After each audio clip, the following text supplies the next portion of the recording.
Hello everyone and welcome back my YouTube channel polity क्या पन्ना। Today we are going to discuss historical background of India. Okay, आज हम समझने वाले historical background के बारे में। आपको पहले प्रीवियस वीडियो मैंने आपको बताया था और आज हम चलने वाले हैं किसके बारे में, जो आज हम डिस्कस करने वाले हैं। हम समझेंगे आज जो रेगुलेटिंग एक्ट है तो उसके बारे में आज हम समझेंगे। तो देखिए एक बार मैं आपको समझाती हूँ। यहाँ पर मैं इसको थोड़ा सा देखिए।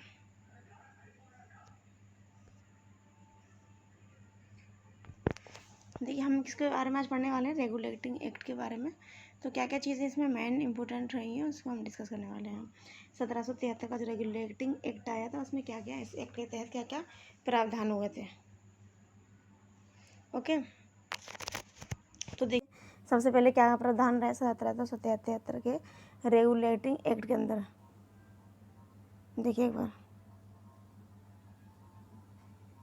ठीक है।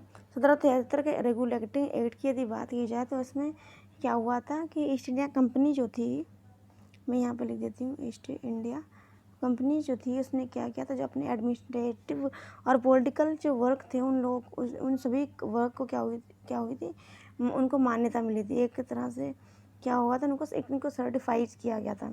देखिए एडमिनिस्ट्रेशन, मैं यहाँ पे थोड़ा सा लिख देती हूँ, प्रशासनिक, ठीक है, और कौन से थे, राजनीतिक कार्य, प्रशासनिक, और कौन से थे स्टूडेंट, पॉलिटिक्स और एडमिनिस्ट्रेशन से रिलेटेड जो वर्क थे उनको क्या किया गया, उनको ऑथराइज़ किया गया, उनको मान्यता दी गई। वही बात की जाए किसके बारे में, ईस्ट इंडिया कंपनी के सेकंड पॉइंट के बारे में।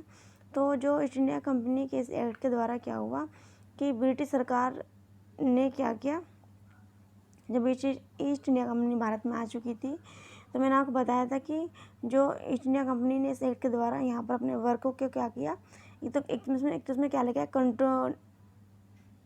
कंटिन्यूसली, मतलब जो वर्क क्या होता है लगातार इस वर्क को हम करते हैं उसको बोलते हैं कंटिन्यूसली, और कंट्रोलिंग पावर इसको इसके अंदर आ गए 1773 के रेगुलेटिंग एक्ट को।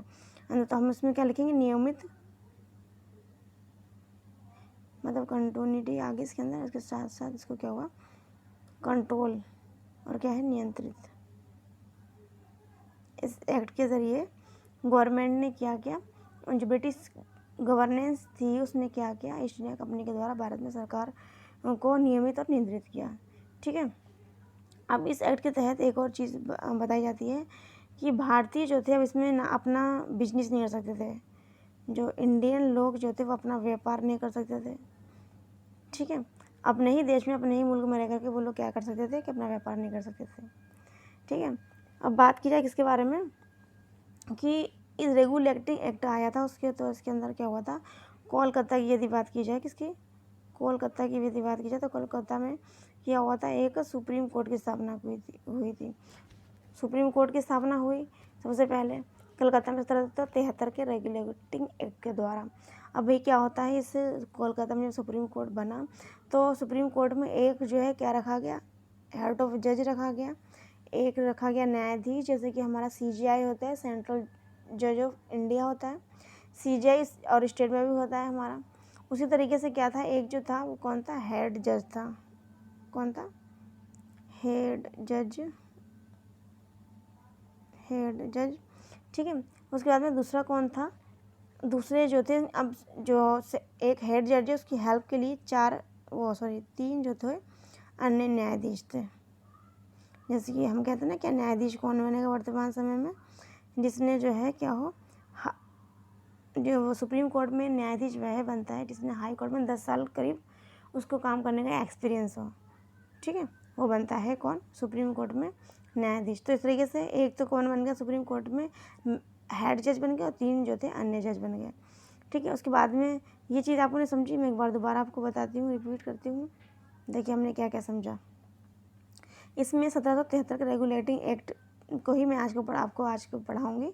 इसमें मेन इंपॉर्टेंट जो पॉइंट्स थे उनको हम समझेंगे। देखिए मैं आपको पढ़ा रही हूँ रेगुलेटिंग एक्ट के बारे में। ये भाई कौन सा कलर आ गया, देखिए मैंने आपको क्या पढ़ाया, रेगुलेटिंग एक्ट के बारे में पढ़ाया, मैंने इसमें आपको समझाया। पॉइंट नंबर फर्स्ट की बात करें तो मैंने आपको पढ़ाया ईस्ट इंडिया कंपनी जो है, अरे भाई क्या है, ये है कलम रेड कलर की, देखिए हमने आपको समझाया कि ईस्ट इंडिया कंपनी जो है उसने अपने प्रशासनिक कार्य किए और राजनीतिक कार्य किए। ठीक है, इस एक्ट के ज़रिए 1773 का जो रेगुलेटिंग एक्ट आया, इस एक्ट के माध्यम से जो है रेगुलेटिंग एक्ट के माध्यम से ईस्ट इंडिया कंपनी ने अपने प्रशासन और राजनीतिक कार्य को क्या करा, ब्रिटिश सरकार द्वारा उसको कंटिन्यूटी दी, प्रदान की। ठीक है, उसके बाद में बात करें किसके बारे में, ये जो रेगुलेटिंग एक्ट आया तो नियमित और नियंत्रित किया गया। ठीक है, अब इससे क्या हुआ, रेगुलेटिंग एक्ट 1773 जो आया कि इंडियन जो लोग हैं वो व्यापार इंडिया में नहीं कर पाएंगे। अब 1773 के रेगुलेटिंग एक्ट के माध्यम से कोलकाता में एक क्या हुआ, सुप्रीम कोर्ट की स्थापना की गई। और सुप्रीम कोर्ट में एक जो है क्या रखा गया, हेड ऑफ जज रखा गया। जैसे हमारा सेंटर में CJI होता है, सेंट्रल जज ऑफ इंडिया होता है, उसी तरीके से न्याय जो कोलकाता में जो क्या कहलाता, हाई कोर्ट, सुप्रीम कोर्ट कहलाता। तो उसके अंदर एक जज था और 3 जो है अन्य न्यायाधीश थे। ठीक है, ये हमने समझा। अब इनके और टॉपिक्स और जो पॉइंट उनको समझेंगे हम। तो देखिए आते हैं हम सेकंड स्लाइस में, और जिसके बारे में हम आज हम पढ़ रहे हैं, किसके बारे में, 1773 का रेगुलेटिंग एक्ट। 1773 का रेगुलेटिंग एक्ट, 1773 का रेगुलेटिंग एक्ट हम पढ़ रहे हैं। ठीक है, 1773 के इस रेगुलेटिंग एक्ट में क्या क्या चीज़ इम्पोर्टेंट रह गई हैं उसको हम एक बार समझ लेंगे, फिर हमारा 1773 का रेगुलेटिंग एक्ट से रिलेटेड जो कैरेक्टरिस्टिक है वो फिनिश हो जाएंगी। इसमें क्या हुआ था, जो बंगाल के अंदर, कलकत्ता के अंदर जो गवर्नर है, पहले क्या हुआ करते, गवर्नर हुआ करते थे। अब गवर्नर जो था, गवर्नर की पोस्ट बढ़ा करके क्या कर दिया गया, गवर्नर जनरल, इसको हम डबल जी से भी याद कर सकते हैं, गवर्नर जनरल बना दिया गया 1773 के रेगुलेटिंग एक्ट के माध्यम से। अब भाई सबसे पहला जो गवर्नर जनरल था उसका नाम क्या था, हम समझेंगे। देखिए उसका नाम था वॉरेन हेस्टिंग। वॉरेन हेस्टिंग, क्या नाम था इसमें, वॉरेन हेस्टिंग था, जो हमारा सबसे पहला क्या बना, 1773 में इंडिया के अंदर पहला गवर्नर जनरल बना। ठीक है, अब ये गवर्नर जनरल बन गया तो गवर्नर जनरल को भी हेल्प की चाहिए ज़रूरत। इस तरीके से सुप्रीम कोर्ट के अंदर हेल्प की ज़रूरत पड़ी थी किसको, जज को, क्योंकि जब कोई भी काम न्यू होता है तो उसको करने के लिए काफ़ी सारे चैलेंजेस आते हैं, काफ़ी सारी दिक्कतें आती हैं। उन चैलेंजेस को फेस करने के लिए अगर कुछ लोगों की इसके अंदर राय मशवरा ऐड हो जाती है, तो सजेशन ऐड हो जाते हैं, तो वो कॉम्प्लिकेशन जो होता है, जो क्या होता है, चैलेंजेस जो होते हैं वो सिंप्लीफिकेशन में चेंजेस हो जाते हैं। तो देखिए यहीं पे ये चीज़ बताई गई। तो वॉरेन हेस्टिंग जो थे पहले गवर्नर जनरल बने 1773 के रेगुलेटिंग एक्ट के माध्यम से। तो ये जो वॉरेन हेस्टिंग थे, इनकी हेल्प के लिए 4 सदस्यों की जो है कार्यकारिणी परिषद का गठन किया गया। कार्यकारिणी परिषद का गठन किया गया। ठीक है, अब 1773 के रेगुलेटिंग एक्ट में एक और चीज़ इम्पोर्टेंट है, उसे बोलते हैं court of direction. Court of direction in directors, court of directors,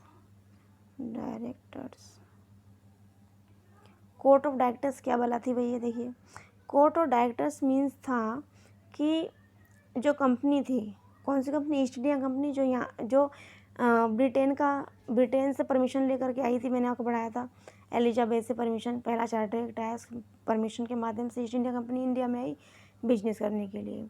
अब जो ब्रिटेन में बैठी हुई कंपनी है, ब्रिटेन में बैठी सरकार जो है, उसने क्या बनाया, कोर्ट ऑफ डायरेक्टर बनाया, उसकी स्थापना की। अब कोर्ट ऑफ डायरेक्टर्स जो थे, उनका जो कार्य था वो क्या था, उनका कार्य था जो कंपनी, जो ईस्ट इंडिया कंपनी जो थी, जो ये कहाँ से आई थी, ब्रिटेन से व्यापार करने के लिए आई थी, उस पर कंट्रोल कैसे किया जाए। तो उसने क्या करा कि ब्रिटेन जो गवर्नमेंट थी, ब्रिटेन का जो पार्लियामेंट है, ब्रिटेन का